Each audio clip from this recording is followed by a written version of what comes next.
Fala aí, pessoal, sejam muito bem-vindos a mais um Cruzado Sem Enrolação. Falando sério agora, tá? Talvez o tema do vídeo de hoje seja o mais importante que eu já fiz aqui pro canal. Eu não tô brincando, tá? Da década de 90 pra cá, essa semana pode ter sido o marco histórico mais importante. Só que a gente só vai entender isso daqui a 10 anos. Então, olha que louco, da década de 90 pra cá, talvez essa semana tenha sido a mais importante. Eu vou provar isso para vocês aqui. Então, por exemplo, eu, que nasci na década de 90, estou vivenciando talvez o momento mais importante da minha vida. Geopoliticamente, eu provarei isso. Esse vídeo está imperdível, você tem que ficar até o final, nem que você põe em velocidade 4.0, 5.0, sei lá, mas você tem que ficar até o final, porque no final eu darei a minha conclusão e vocês vão poder entender tudo isso que eu tô falando. Mas antes da gente começar o vídeo, eu te peço duas coisas. Se inscreva aqui no YouTube batendo no sininho. Tem muita gente que não tá recebendo a notificação do vídeo. É muito simples, só você bater aí no sininho. E dois, qual o país com maior crescimento? Então, se você pudesse investir em apenas um país, me diga aí nos comentários qual você investiria. Tipo assim, se eu te desse agora 1 milhão, que eu não vou te dar, obviamente, você investiria onde? Estados Unidos, China, Índia, Brasil, Inglaterra, só pode falar o nome de um país que você investiria. Não pode falar dois não, tem que falar um e antes de eu começar o vídeo. Então vamos embora falar sobre o fechamento da semana aqui. Ibovespa teve uma queda pequena e FIX subiu um pouco, mas não teve uma semana fácil, muita gente metendo pau nos fundos imobiliários. Os outros indicadores aqui não estão chamando muito a nossa atenção. Mais especificamente sobre o Ibovespa, fechou nos 115 mil pontos, quase 116, teve uma queda, depois subiu. Então foi uma semana de lado.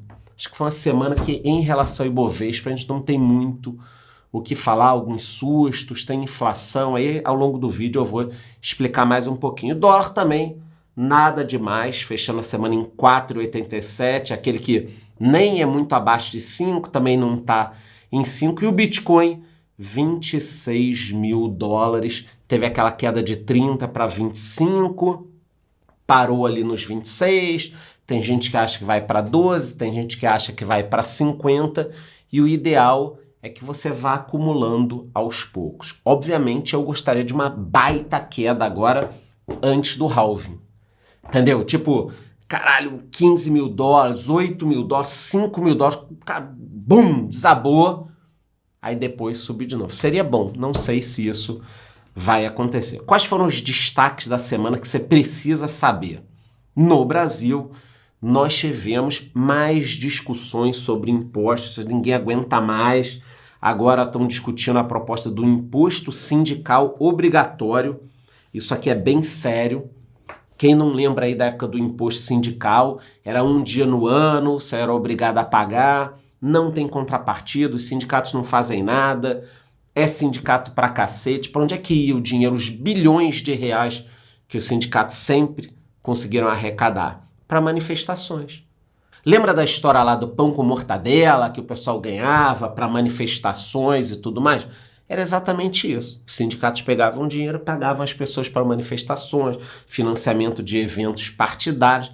Porra, de novo, isso é um atraso do caralho, 1% do salário das pessoas. Então é um negócio muito chato, foi um dos destaques da semana.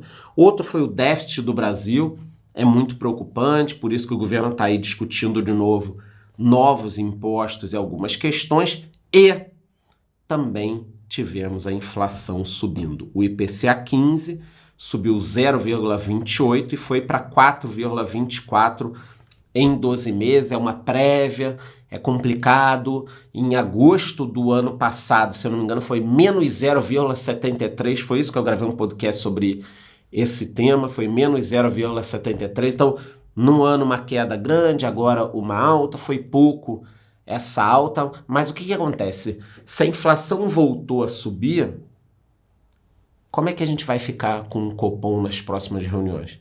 Será que o Copom vai mesmo derrubar a taxa Selic em meio, ou acendeu o alerta lá? Tudo isso eu tenho falado diariamente no meu podcast. Tá aqui, tem no Spotify, tem nas outras plataformas, mas eu prefiro que você escute no Spotify. Me ajuda demais quando você escuta no Spotify. Vou deixar o link aqui embaixo. Já nos Estados Unidos, destaque foi para o Trump. Tiraram uma foto dele, um registro, ele foi fichado. Trump foi fichado, pagou uma fiança de $1 milhão, então ele não foi preso. E aí você deve estar pensando, caralho, Trump se fudeu, foi fichado e tal. Bom, primeiro que ele pode concorrer à eleição lá. Mesmo fichado, pagando fiança e o cacete a quatro. Ele pode concorrer. E vocês sabem o que ele fez? Ele pegou esse buzz, foi fichado, tal, saiu em todas as matérias a foto, meteu a foto, inacreditável, meteu a foto numa página, tá aí na tela para vocês verem, numa página para arrecadar dinheiro para a campanha. E arrecadou milhões de dólares. Eu liguei depois na CNN para ver, a galera da CNN estava revoltada. Absurdo! Ele tá usando para isso e tal. E o Trump rindo à toa. Então, um dos problemas que o Trump causa na mídia e no deep state, não sei o quê, é que batem nele e aí ele faz um negócio, se levanta e a galera fica mais puta ainda. Então, pegar a foto dele sendo fichado, abrir um site com essa foto para arrecadar dinheiro, mostrando que ele continua na luta, foi uma jogada do caralho. O Trump vem disso, né? Ele vem da TV, de programa de auditório. Ele não brinca em serviço e já ganhou uma campanha. E perdeu na época do Covid. Então fica muito difícil a gente falar se ele ganharia ou não, mas está lá, esse ano tem a disputa para ver quem vai concorrer e ano que vem, eleições americanas, o negócio vai pegar fogo, tá? O negócio vai pegar fogo, você vai acompanhar tudo por aqui. Para fechar o giro nos Estados Unidos, o Fed disse que está preparado para elevar as taxas de juros se for preciso. Isso causa mais problemas. Vocês já sabem, quem acompanha o canal aqui entende. Se o governo americano sobe o juro, o dinheiro vai para lá. E aí o dinheiro indo para lá não vem para nossa bolsa, não vem para investimentos. Então guarde na sua mente. O governo americano subiu o juro, dinheiro vai para lá, sai daqui muitas vezes, tá? Por outro lado, o juro americano alto pressiona as bolsas americanas também. Elas não estão subindo tudo que poderiam, atrapalha a economia. Então é um ótimo momento para você começar a investir pensando no longo prazo. Então vou aproveitar aqui para fazer o jabá da minha comunidade, tá aí. Nós temos um curso de como investir no exterior, ETFs, ações, como você montar uma carteira. O curso está super completo. Entre na minha comunidade, cara, não perca essa oportunidade. Eu acho que a gente tem uma janela aí de uns 3 anos para você investir nos Estados Unidos, tá? Tomara que dê uma queda agora para depois subir quando o juro cair. Então é o momento, entre lá na minha comunidade. Indo para a Rússia agora, nesse nosso giro de notícias, a Heineken foi embora da Rússia, vendeu toda a operação por €1. Outras empresas também já saíram da Rússia. Teve também a queda do avião do Prigozhin. Eu avisei isso aqui, galera. Pô, quem me acompanha no canal, eu avisei. Esse cara foi contra o Putin, marchou quase até Moscou, há uns 2 meses, né? Eu fiz live e tudo mais. Tá uma revolta do grupo Wagner e tal. O Putin falou, não, tá tudo bem, a gente já fez as pazes e tal. Caiu o avião do cara. Caiu o avião do cara. E o que o Putin disse? Ele era muito talentoso, o cara que morreu, mas cometeu erros. Porra, a gente não pode falar que foi o Putin. Mas você apostaria dinheiro que não foi o Putin? O avião do cara caiu. Um cara desse, meu irmão.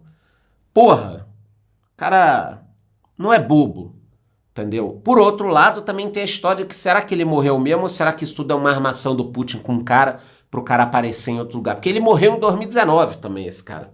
Como assim ele morreu antes e morreu agora? É Rússia, meu irmão. Rússia, o cara morre, aparece, vai saber. Então é muito difícil falar se ele morreu. Se ele morreu, provavelmente foi o Putin. Ou, talvez, é tudo um combinado, derrubaram um avião lá qualquer, sobe o avião aí, derruba, puta, era o avião do cara. Rússia, muito difícil. Já na Argentina, nosso vizinho, estamos chegando ao fim do giro já para falar do tema principal. Na Argentina a coisa tá feia. O FMI pediu aumento das tarifas de energia e controle de salários. porque eles estão liberando dinheiro, querem as contrapartidas, e o Milei tá subindo lá. Vocês sabem quem é, o candidato, já falou que vai dolarizar a economia argentina. Então, cara, na Argentina o negócio tá feio, a gente vai falar um pouquinho mais sobre eles hoje. Então, giro do mundo aí, menos de 10 minutinhos, agora acelera, porque nós falaremos do tema mais importante desde a década de 90 em termos de geopolítica, apesar de que a invasão da Ucrânia também é um tema super importante, tá? Então vamos lá. Tivemos a reunião dos BRICS essa semana, a cúpula dos BRICS, onde eles decidiram, tá aí na tela, a entrada de mais 6 países para os BRICS. 6 países novos estão entrando nos BRICS. Você vai entender tudo aqui e é o mínimo que você precisa saber também, tá? Só que a China queria a entrada de 22 novos países nos BRICS, incluindo Cuba e Venezuela. Então nós tínhamos os países dos BRICS, 6 novos países entraram, mas a China tá chamando uma galera, vem, vambora. Vocês vão entender o porquê. Vem, Cuba, Venezuela, todo mundo. Dessa vez, 6 países entraram. Devem ser oficializados já para ano que vem, tem uma nova cúpula em Moscou. Então nós teremos uma cúpula na Rússia ano que vem dos BRICS, que está em guerra com a Ucrânia e com o Ocidente. Olha a loucura. Mas a China queria a entrada de 22 países. Ia virar quase uma ONU paralela, tá? Para quem não sabe a história dos BRICS, rapidamente, BRICS foi criado pelo Jim O'Neill, já falei isso no podcast, economista-chefe da Goldman Sachs, em 2001. O que foi a ideia aqui dos BRICS? Foi olhar para os países emergentes, aqueles países que tinham um potencial de crescimento enorme nos anos 2000. Então o cara virou e falou assim, olha, tem aqui Brasil, Rússia, Índia e China. Esses países têm um potencial de crescimento muito grande. Pena que a gente não cresceu, né? Mas tudo bem. Tem potencial muito grande. Aí ele criou o BRIC. Depois veio o S de África do Sul, 2010. Esse foi o contexto da criação dos BRICS. Então existia uma liga, algo em comum. Esses países tinham, àquela altura, uma chance muito grande de crescimento perto do restante do mundo. Agora nós temos países que são ricos em recursos naturais, antes da entrada dos 6. Após o boom de crescimento, a China passou a ter uma relevância maior e nós temos boa parte da população mundial. Então os BRICS anunciaram a ampliação do bloco com o convite dos 6 países, pouca gente fala dos 22, e essa expansão fortalece demais a China e é isso que eu vou provar. Quais foram os países que entraram? Vamos lá. Arábia Saudita, Argentina, Egito, Etiópia, Emirados Árabes Unidos e Irã. Pô, Charlão, por que Arábia Saudita, Irã, Egito e Etiópia estão numa cor diferente aí no teu slide? Porque a Arábia Saudita e Irã tem uma treta entre eles muito grande, apesar de que eles estão restabelecendo as relações diplomáticas, e entre o Egito e a Etiópia também. Então não tem uma harmonia só garantida lá. Tem treta. Arábia Saudita e Irã, cara, tem um rolo do caramba ali. Mas os dois estão entrando. Como eles estão entrando? Quem consegue segurar a onda? A China. A China que fala, senta aí, senta aí. Ah, não, mas eu... Cala a boca os dois. A China é que tá botando ordem. Charlão, e a Rússia? A Rússia também um pouco. Vocês vão ver como nós vamos ficar aqui em termos de armamentos nucleares, que isso também importa. Mas quem manda hoje é a China. A Rússia, o Putin fica só olhando ali, tá? Se alguém fizer alguma coisa aqui, vocês viram o perigosinho, né? Pra cair um avião é 2 palitos. Então, o Putin fica só olhando. Mas quem manda hoje é o Xi Jinping. Olha o poder desse novo bloco aqui, tá? Nós temos uma possibilidade de crescimento do PIB grande e uma parte importante do PIB mundial. Quase metade da população, obviamente, porque a China e a Índia são países gigantescos, cada um tem quase 18% da população mundial. Então nós temos aqui quase metade da população mundial com essa expansão dos BRICS e quase 50% também da produção de petróleo.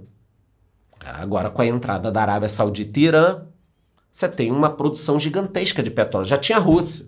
Agora, Arábia Saudita, Emirados Árabes, Irã, Egito. Fica gigante. Fica gigante. Mesmo assim, a gente tem uma perda de característica nesse bloco. Porque qual é a ideia original? Vocês lembram que eu acabei de explicar? A ideia original era uma formação de um bloco com países com potencial de crescimento. Agora você tem uma porrada de país, não tem uma lógica. O que o Brasil tem a ver com o Egito? O que o Irã tem a ver com a Etiópia? Então, cadê a liga que eu falei que existia? A ideia original do inventor dos BRICS se perdeu. Olhando aqui a questão das armas nucleares, eu acho um ponto importantíssimo. Muita gente não sabe que a Rússia tem um arsenal maior do que os Estados Unidos. Óbvio, ficou com todo o arsenal da União Soviética. Então, a Rússia, 5.889 ogivas nucleares contra 5.244. Só que China, Rússia e Índia juntos já tem um arsenal gigantesco. E a gente vai ver o que está acontecendo no Irã. Vocês estão percebendo uma divisão no mundo, né? Por isso que eu tô falando que desde que eu nasci na década de 90, esse é o momento mais tenso com a formação. Tipo, algo tá acontecendo, tá? E o Brasil, Charlão? O Brasil perdeu demais. O Brasil perdeu muito com essa nova formatação dos BRICS. Por quê? Porque antes era um bloco potente. No encontro, o Brasil aparecia. Tava ali. Brasil, Rússia, Índia, China e África do Sul. Esse era o bloco dos BRICS. Agora, esses países, mais 6, mais os outros que vão entrar, cagou o bloco. Dá para perceber isso? Poucos países, muitos países. Então o Brasil perdeu relevância nessa questão dos BRICS. Muita relevância. Nós estávamos fazendo parte de um bloco pequeno em número, mas importante em tamanho. Olha que loucura. E agora, nós somos mais um dentro do... Se perdeu BRICS, porra. BRICS agora. Uma porrada de países. Daqui a pouco, 25 países nos BRICS. Quem é o Brasil na fila do pão? Sumiu ali. Índia, China, Rússia, Irã, Arábia Saudita. O Brasil vai ficar sentado num canto lá. Então o Brasil perdeu demais. Essa, pelo menos, é a minha opinião, tá? Vamos falar aqui um pouquinho sobre cada país, rapidinho, antes de eu dar a minha conclusão. A Arábia Saudita, a maior economia daquela região, do Oriente Médio, faz parte do G20, um crescimento gigantesco, um dos maiores produtores de petróleo do mundo. Você tropeça, cai no chão, se bater com o queixo, sai petróleo.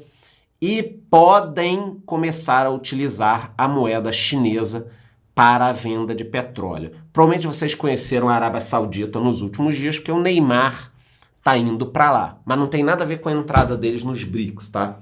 A ida do Neymar. Mas a Arábia Saudita, você tá andando na rua, tropeçou, caiu com o cotovelo, fez um buraco no chão, sai petróleo. O custo de extração deles é baixo. Eles comandam há muito tempo essa questão do petróleo. É uma perda muito grande para os Estados Unidos isso. Os Estados Unidos sempre foram um aliado importante da Arábia Saudita. Algo está acontecendo. Cadê o Biden? Gente, pelo amor de Deus, cadê o Biden? Sumiu. Não aparece. Quando aparece é cumprimentando nada. Vocês já viram esses vídeos? Mas não vou zoar não, porque é sério. Ele tá idoso, já não tem condições, infelizmente. Depois nós temos a Argentina, que também está entrando. É o único país da América Latina a entrar agora nesse bloco. Terceira maior economia da América Latina, fechou um empréstimo com o FMI recentemente, está enfrentando uma crise muito grave. O Lula foi o grande padrinho. E o que o Lula quer? Ele quer que a Argentina entre, pegue dinheiro, melhore um pouco a economia antes das eleições, porque vocês viram que o Milei já ficou na frente. Então o Lula está correndo para não perder a Argentina. A América do Sul, os narco-estados, essa influência muito grande da esquerda que vem lá de Cuba, toda essa questão geopolítica da América Latina, o Lula não quer perder a Argentina. Então, por isso que ele foi o padrinho da entrada da Argentina. Por falar em Argentina, só para fechar aqui, essa semana nós vemos mais de 100 tentativas de saques em diversas províncias, o que é muito complicado, tá? Isso está passando em algumas TVs. Depois temos o Egito, que também entrou, uma das principais economias da África. Para quem não sabe, ele fica ali em cima da África, muita gente não sabe que é ali que fica. Também já recorreu ao FMI, tem um PIB relativamente grande, tem uma população muito grande, as pessoas não sabem, mas o Egito tem mais de 100 milhões de pessoas. Então, é uma economia importante ali e está visando o crescimento. O Egito está meio... O que eu estou fazendo aqui?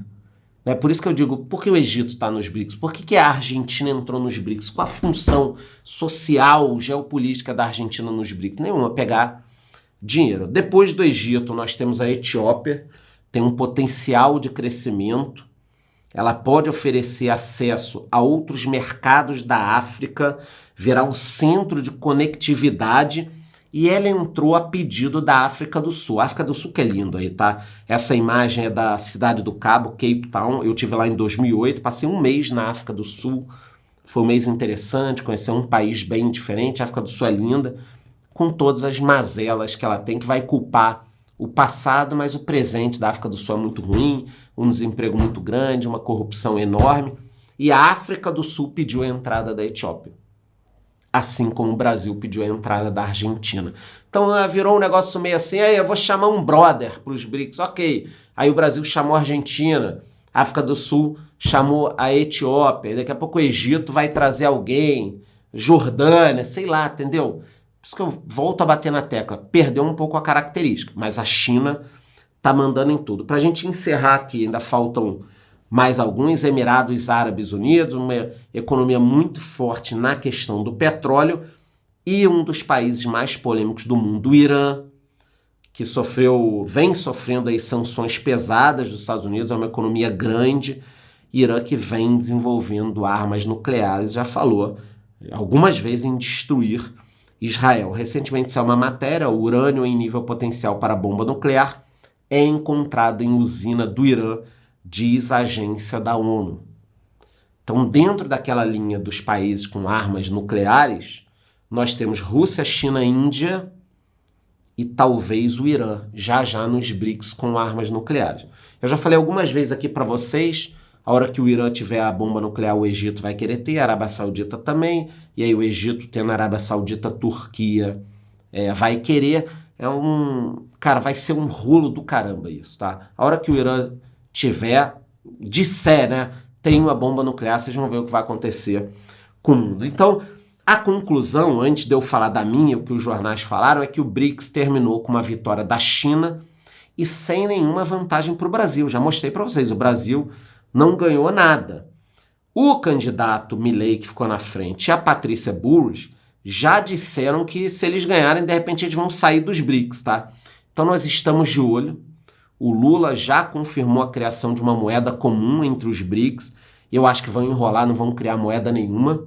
Vão usar a da China. Então, qual a conclusão dos jornais? A China venceu, o Brasil perdeu e a Argentina não vai querer ficar nos BRICS se o Milei e a Patrícia Bullrich, um dos dois, acabarem ganhando. Eu acho que eles até ficam, mas tudo bem. Qual a minha conclusão agora, importantíssima, preste atenção. Tira até da velocidade 2.0, vídeo 3.0, 4.0, que é muito importante essa conclusão, tá? Tá aí. Esse foi um movimento, mais um movimento no tabuleiro que a China está fazendo contra os Estados Unidos. A China fez um movimento genial. Ela pegou alguns países como o Irã, que já sofreram com os Estados Unidos com motivo, Brasil, que tem um viés ideológico, o Lula odeia os Estados Unidos, apesar de fingir ser amigo. Não é só o Lula, cúpula do partido, PT, PCO, PCdoB, isso tudo. Eles odeiam PMDB, odeiam os Estados Unidos. Então, está se formando um bloco ao redor da China, tá? A Rússia já foi mais forte, mas a Rússia sofreu demais no pós-guerra. Então ela teve que se aliar com a China de uma forma mais fraca, mesmo tendo quase 6 mil ogivas nucleares. Olha a confusão que está se formando no mundo. Então, quando a gente olha aqui o mapa, e eu vou mostrar o porquê da importância desse mapa, quando a gente olha o mapa, vocês estão vendo os países que já estavam nos BRICS, os novos membros, os países que podem entrar no futuro. Então, vocês estão vendo um bloco que está se formando contra os Estados Unidos, contra a Europa, contra o Ocidente. Ô, Charlão, mas peraí, Argentina e Brasil contra o Ocidente? Filosoficamente, sim. O Lula odeia o Ocidente. Ele está muito mais aliado a países que têm ditadura, que tem um outro regime de governo, do que os Estados Unidos, França, Alemanha. Porra, mas muito mais. Então, quando eu olho o mapa dos BRICS, eu lembro disso daqui, por mais que pareça exagerado. O eixo e os aliados e a União Soviética. 3 blocos que acabaram se formando durante a Segunda Guerra Mundial. Isso não se forma de uma hora para outra. Isso foi se formando. Vocês estão percebendo o que está acontecendo, a importância? Eu não estou querendo vender susto. Eram os BRICS, a China precisava ter uma influência maior, está usando os BRICS para trazer os aliados, petróleo, bomba nuclear, alimento, e com isso vai fazer um contraponto a Estados Unidos, Europa e um modelo de vida ocidental, com democracia, participação popular. Olha o regime da China e da Rússia. Então esses 2 blocos estão se formando. Durante a Guerra Fria, para a gente encerrar, esse era o cenário mundial. Nós tínhamos a União Soviética de um lado, os Estados Unidos do outro, as áreas de influência. E sim, óbvio, nós estamos tendo uma nova Guerra Fria. A última Guerra Fria acabou. O Ocidente ganhou. A União Soviética foi esfacelada. Mas foram décadas de ditaduras, torturas, tudo isso para que se chegasse ao fim da União Soviética. Então, o que nós temos agora, na minha opinião? Mais uma Guerra Fria. Se ela vai subir de nível, aumentar para uma guerra de verdade, é muito difícil falar. Mas não tem como, depois de tudo isso que eu disse para vocês não perceberem que a China está aumentando muito, muito a sua área de influência e vai começar a brigar contra o dólar e provavelmente não vai deixar que seja criada uma nova moeda, vai pedir para que os países dos BRICS e dos que vão entrar utilizem a moeda dela, Cuba, Venezuela, Brasil para exportações e importações. Então vamos ficar de olho. Qualquer novidade, todos os dias eu tenho meu podcast e também tenho uma live que eu faço aí aos domingos no meu outro canal, às 8h18. Então tá de bobeira domingo à noite, cara? Vai lá assistir a minha live. Então expliquei tudo isso, qualquer novidade eu volto. Antes de ir embora eu te peço 2 coisas. Se inscreva aqui no canal batendo no sininho e me diga aí nos comentários. Se você tivesse que investir apenas em um país, depois de tudo que eu falei, qual seria o país que vocês acham que tem o maior potencial de crescimento? China, Rússia, Índia, para investir dinheiro em um país só? Me digam nos comentários o nome do país que vocês acham que tem potencial. E se gostou, curte o vídeo, curte o canal, bate no sininho, até a próxima.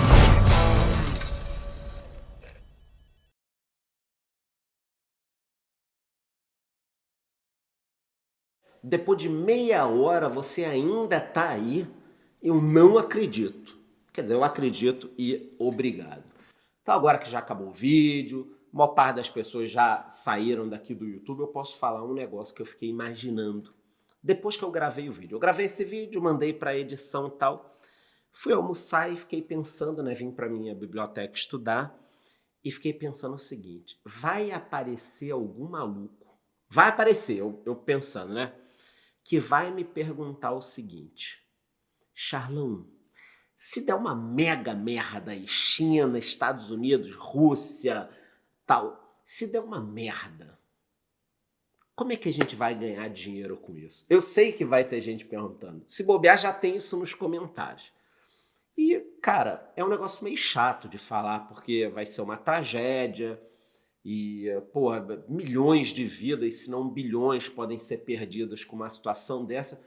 Mas como eu sei que vocês vão me fazer esse tipo de pergunta, eu estudando, fazendo umas simulações aqui, anotei, vocês sabem que eu gosto de anotar, né? Nem tudo eu faço no virtual, eu gosto ainda do papel, caneta. Eu anotei aqui o seguinte, tá? Onde seria possível ganhar dinheiro com um problema? Bom, depende do nível do problema, do tamanho do problema, tá? A primeira coisa que a gente pode pensar é o seguinte: o ouro deve se valorizar com um conflito desse tipo. Quer dizer, se o dólar começar a perder relevância, até que a gente tenha uma moeda que vá substituir nas transações ou virar a nova referência, o ouro pode ganhar de novo a relevância que ele tinha no passado. Quer dizer, o Brasil confia no ouro, a China confia no ouro, a Rússia confia no ouro e os Estados Unidos também vão confiar no ouro. Então o ouro passa a ser a única referência, de novo, como uma forma de ter uma reserva de valor, finita, tudo aquilo que vocês já sabem. Então, com certeza absoluta, o ouro durante um conflito desse tipo, seja o tipo, eu vou falar 3 tipos, o ouro provavelmente iria se valorizar, tá? Outra coisa, só que aí seria muita especulação, mas que está no radar de quem me acompanha aqui, é o Bitcoin. Ah, mas a China tem, a Rússia tem, Estados Unidos tem. Tudo bem, mas também é democrático. O Irã tem Bitcoin, Estados Unidos tem Bitcoin, a gente tem Bitcoin, quer dizer, as pessoas de todos os países têm. Não é igual o ouro com certeza iria se valorizar, mas o Bitcoin pode ganhar relevância, pode, não tão rápido quanto o ouro, tá? Outras commodities também poderiam se valorizar. Então, mostrei para vocês aqui que esse novo BRICS tem quase metade da produção mundial de petróleo. Isso é super relevante. Se eles começarem a segurar, a travar a produção, o preço do petróleo pode subir. Então, ouro, com certeza, vai ganhar uma relevância maior com toda essa briga. O Bitcoin, talvez, a ver. Vamos olhar o próximo ciclo, tudo que vai acontecer. E várias commodities podem se valorizar, tá? Isso seria mais ou menos um pouco em relação a investimentos. Bolsa de valores, fundos imobiliários, esquece isso, tá? Vamos lá. Agora eu separei aqui 3 possíveis cenários, tá? Estudando. Uma guerra fria, a manutenção, uma guerra convencional e uma guerra nuclear. Quais seriam esses 3 cenários? Uma guerra fria, ok. Vai ficar essa guerra fria, Estados Unidos vencendo um pouquinho, a China vencendo um pouquinho, os países se agrupando, de repente pode surgir um terceiro grupo, grupo dos americanos, grupo dos BRICS com a China e Rússia liderando, e um outro grupo de gente que não quer ficar no meio. Eu lamento o Brasil ter se tornado um aliado do Irã, por exemplo. Acho que o Irã não deveria ter entrado por tudo que eles fazem, direitos humanos e tudo mais. A Arábia Saudita também é um país complicado, tá? Então, o primeiro cenário seria a Guerra Fria. Bem complicado, mas a humanidade já teve que enfrentar décadas de Guerra Fria. Já aconteceu, mostrei para vocês. Segundo cenário, uma guerra convencional, que é o que está acontecendo entre a Rússia e a Ucrânia. Vamos imaginar que a China possa invadir Taiwan para tomar o que ela acha que é dela, e provavelmente é, se a gente olhar a história, mas aí tem muita discussão. China pode invadir Taiwan, Coreia do Norte pode tentar invadir Coreia do Sul, tudo com uma guerra convencional, sem armamentos atômicos. Isso seria péssimo para o mundo e péssimo para o Brasil. Por quê? Porque, diferentemente da Segunda Guerra Mundial, onde a gente escolheu um lado depois, entrou na guerra, mas porque quis, nesta guerra convencional, o Brasil já escolheu um lado. Então isso é muito complicado. Vamos imaginar aqui a Guerra Fria piorando, virando uma guerra convencional, e a gente tendo que lutar com os Estados Unidos e Europa, sendo que a nossa vida ocidental se assemelha muito mais à vida americana e europeia do que a vida no Irã ou na China. Então, não sei se faz muito sentido. Então, ó, vamos lá. Guerra Fria normal. Tudo bem, a gente já está acostumado. Guerra convencional, péssimo para a humanidade, mas você não vai destruir tudo. E guerra nuclear, meu amigo, acabou. Ah, como assim, Charlão? Acabou. Acabou. Uma nova guerra nuclear acaba com a humanidade, com certeza, pelo número de ogivas que eu mostrei para vocês. Nós temos mais de 10 mil ogivas nucleares na Terra. E os países estão produzindo. Esse número já foi maior, ele foi reduzido, agora voltou a aumentar. Então uma guerra nuclear acabaria. Ah, mas teve Hiroshima e Nagasaki, os Estados Unidos acabaram tacando e ninguém revidou. Porque ninguém tinha, bichão. Ninguém tinha. Agora, com certeza, China e Rússia iriam revidar e acabou a humanidade. Ah, mas se não cair nenhuma bomba aqui no Brasil? Meu irmão, 3 mil bombas caíram nos Estados Unidos, você não vai viver aqui no Brasil mais. Então, recapitulando, em termos de investimentos, eu não quero que nada disso aconteça, tá? Eu quero que continue do jeito que tá, essas guerras comerciais, mas sem violência. Mas ouro com certeza vai ganhar relevância nos próximos anos, Bitcoin talvez, commodities também podem ganhar relevância. 3 tipos de guerra: guerra fria, guerra convencional e guerra nuclear. Guerra fria, ok, a gente já está vivendo. Guerra convencional vai ser uma merda, até porque o Brasil já tem lado. E guerra nuclear acabou. Não teremos mais vídeos aos domingos se tivermos uma guerra nuclear. Então, já respondi a perguntas que com certeza tem nos comentários, que eu sei que vocês sempre fazem. Porra, e se isso acontecer? Como é que a gente vai ganhar dinheiro? Bom, se ficarmos vivos, eu já falei aqui como a gente vai ganhar dinheiro. Antes de ir embora, não esqueça, se inscreva no canal e me diga aqui nos comentários o que eu perguntei no vídeo. Se você pudesse investir ou tivesse que investir em apenas um país, qual país você escolheria? Isso, gostou? Curte o vídeo, curte o canal, bate no sininho e até a próxima.